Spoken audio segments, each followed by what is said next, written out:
verdade, você já respondeu a pergunta. Eu ia perguntar sobre a chegada da internet, livro online, revista online, que diminuiu muito a aquisição, né, em relação às publicações em si. E também, no caso da crise, né, que tem uma restauradora de livros que ela trabalha no Globo, e ela falou que, antes dela entrar de férias, ela falou que houve uma demissão de 100 funcionários, né? Que ela achou até que seria ela, e era assim, sair da sala com um envelopinho, quando é chamado o próximo nome já sabia, é o próximo. E ela, assim, desesperada. Será que, assim, seria que...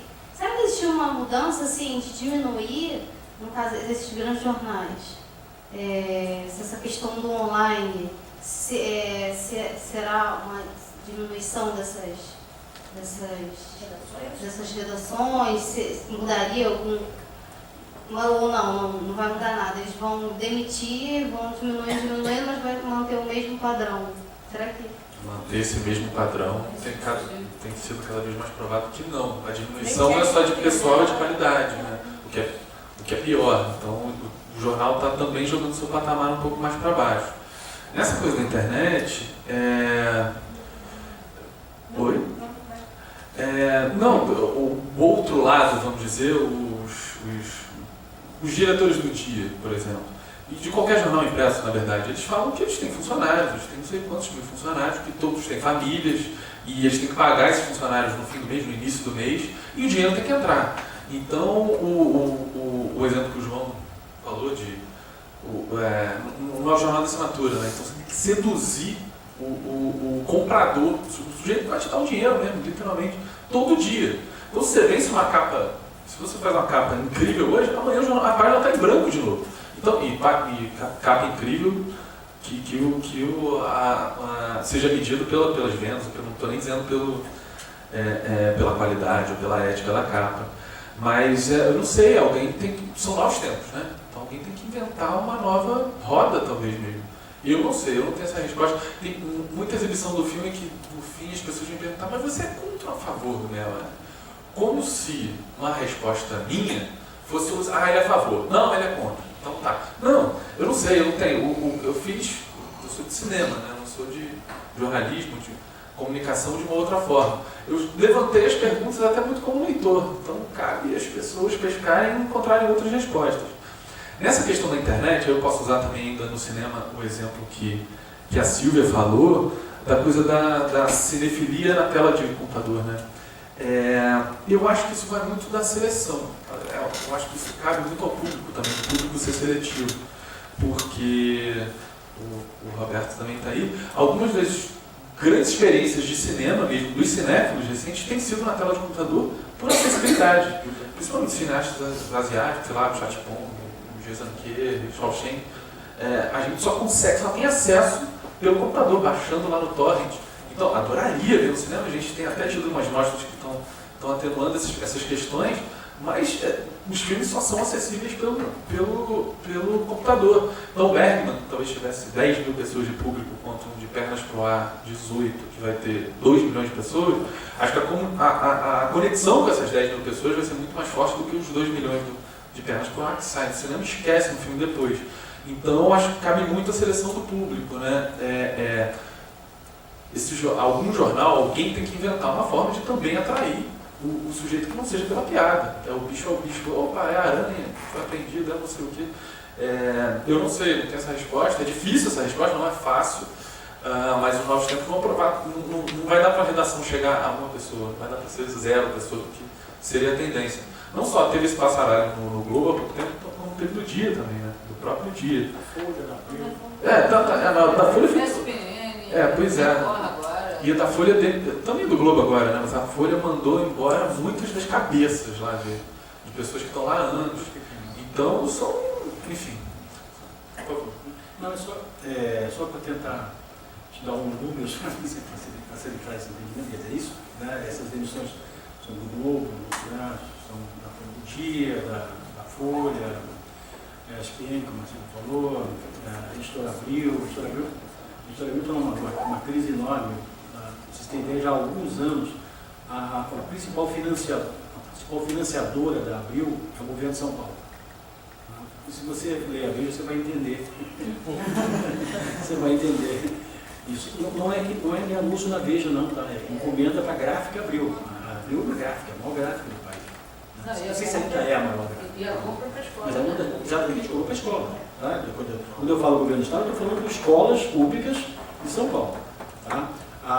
Aqui, aquele prédio, quando a gente passa ali da Praia do Flamengo, a Bloch, a Bloch era, na época, a maior gráfica do Rio de Janeiro. Ela imprimia, para vocês terem ideia, formulário de imposto de renda, cartão da loteria esportiva.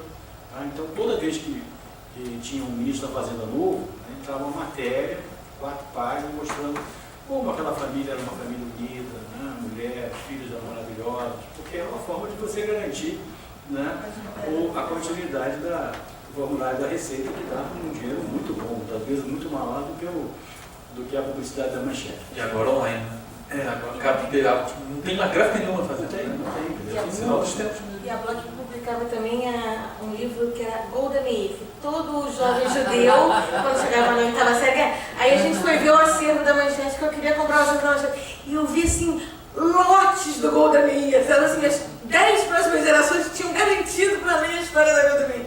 Eles ganhavam uma grana louca das universidades. Enfim, essa crise de jornais, tá? Ela é uma crise estrutural, ela não é conjuntural, não.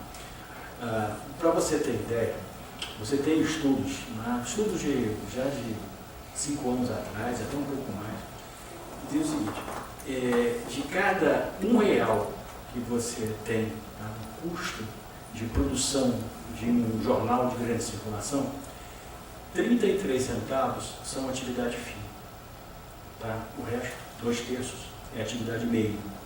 Tá? O que eu estou chamando de atividade meio? Tá? Por exemplo, é até uma discussão, não sei se cabe como atividade meio, isso quer dizer que não é produção de conteúdo.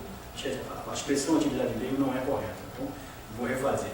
1/3 é conteúdo, o resto, né, é tudo que envolve a produção de conteúdo. Então, por exemplo, papel, tá?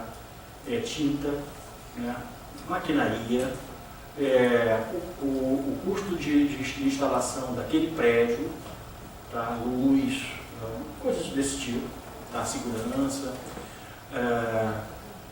Salário. Não, bom, salário do pessoal de atividade meio, aí sim, vale a palavra atividade meio, e a percentagem da venda em banca, que tradicionalmente é 30%, ela leva 30% do dinheiro e é consignação, ou seja, ele não paga, ele recebe consignação e depois faz as contas. Veja bem, 1/3 é pagamento de salário de repórter, de editor, de fotógrafo. Então, quando você pensa hoje em lançar um periódico impresso, você tem que pensar muito bem, né? Porque o investimento que você faz é muito alto e você não consegue, é muito difícil você ter no meio impresso um veículo que você lance e que na semana seguinte já tenha feito sucesso. Tem um período de maturação que é um período longo, né? Muito longo. Meia hora eu diria que fez sucesso até rapidamente, tá? Mas acoplado a uma empresa. Tinha um dia, então toda a parte de maquinaria, de pessoal, instalações, tudo isso estava ligado ao dia. O Globo lançou o Extra e depois o Expresso, também, né, aproveitando essa estrutura. O último jornal que foi lançado, o último jornal diário, lançado no Rio de Janeiro de forma independente, foi em 1984, há 31 anos. Chamava-se República e foi lançado por um dos maiores criadores de veículos de comunicação bem-sucedidos do Brasil, que é o Milo Carta. O prejuízo foi tão grande, tá, que ele teve que vender a Isto É. Tá? Então, hoje o quadro que você tem, tá, a tendência é mesmo o online. O que é grave, do ponto de vista do jornalista, é tão grave quanto que, junto dessa crise que você tem de papel, você tem uma outra crise estrutural, que é a questão de quem produz informação. Até o surgimento da internet, chega de desligar, eu não vou atender. Não saber quem? Eu tinha desligado. Lá. Enfim, até o surgimento da internet, nós jornalistas tínhamos o monopólio da informação. Nós, né, éramos os únicos, nós nos considerávamos os únicos capazes, né, de dar informação. Uma coisa banal, como um engarrafamento na vida do presidente Vargas. Né? Hoje em dia acabou. Não tem mais isso. Né? Vai lá, entra na rede social, ó, está aqui o trecho da Central com a Uruguaiana, está engarrafado. Qualquer um faz isso. Qualquer um faz isso. Né? E o pior, isso é o grave, o pior, do ponto de vista de produção, é que os próprios jornais, os próprios meios de comunicação estão começando a se basear, né, em informação de rede social.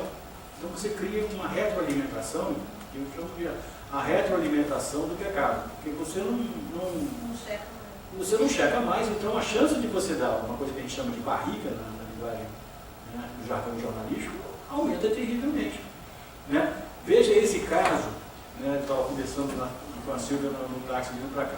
Esse caso, esse episódio em que um carro bateu, não me lembro qual foi o bairro, no subúrbio do Rio, no fim de semana, e morreu uma menina de 13 anos e uma menina recém-nascida. Né? E o pai estava dirigindo, ficou hospitalizado. A primeira versão é de que era assalto. Né? A segunda versão é de que estava fugindo de alguma coisa, não me lembro agora que foi respondendo. A terceira é de que era um pega, apostando corrida com outras pessoas. Isso num intervalo de 3 dias. Imagina quando você for apurar isso exclusivamente através de rede social. A quantidade de coisa que você não pode plantar. Isso que é terrível. Né? Para você ter ideia do que está acontecendo hoje com a nossa profissão de jornalista, a maior redação, a maior empresa que tem o maior número de jornalistas do Rio de Janeiro é a TV Globo. Assim como o Grupo, eu tenho a TV Grupo. Tá? Sabe qual é a terceira? Petrobras. Sabe qual é a quarta? O Odebrecht.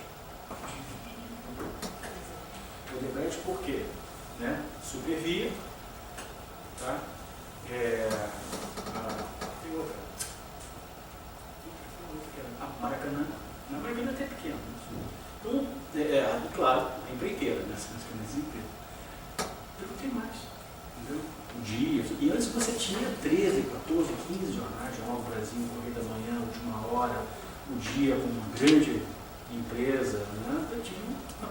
Você não tem mais isso. Você perde também a redação em si, né? O ambiente da redação, a formação de opinião, a formação do ofício com os velhos jornalistas, né? A vivência de resistência de política dentro das redações, tudo isso acaba. Vamos ver se as pessoas têm mais alguma coisa a perguntar. Bom, bom, na verdade, de todas as falas, eu tenho uma fala lá no início, acho que foi a fala do Ângelo, que ele deixou assim, depois eu posso até falar um pouquinho mais sobre por que eles aceitaram fazer o filme ou não.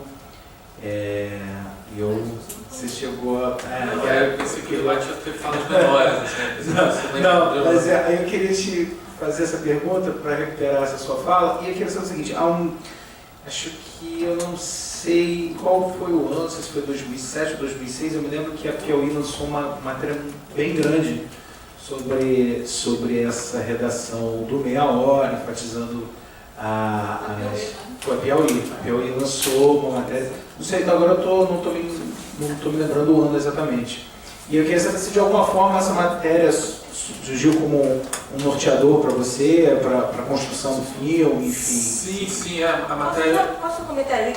Onde é que está essa gente? Esses caras que você entrevistou, eles estão fazendo o que hoje em dia? E como é que o mercado olha para eles? Assim, como é que os colegas olham? São pessoas que, se saírem de lá, vão para onde? Ou já saíram e foram para algum lugar? Ou são pessoas que estão lá, entendeu? O Henrique talvez seja uma boa resposta para isso. O Humberto ainda está lá. E ele também faz às vezes... O Humberto é o primeiro de... É o cabelo repartido, não é o careca. Dos dois editores-chefes ali, O Humberto ele também faz às vezes no caderno de esporte do dia.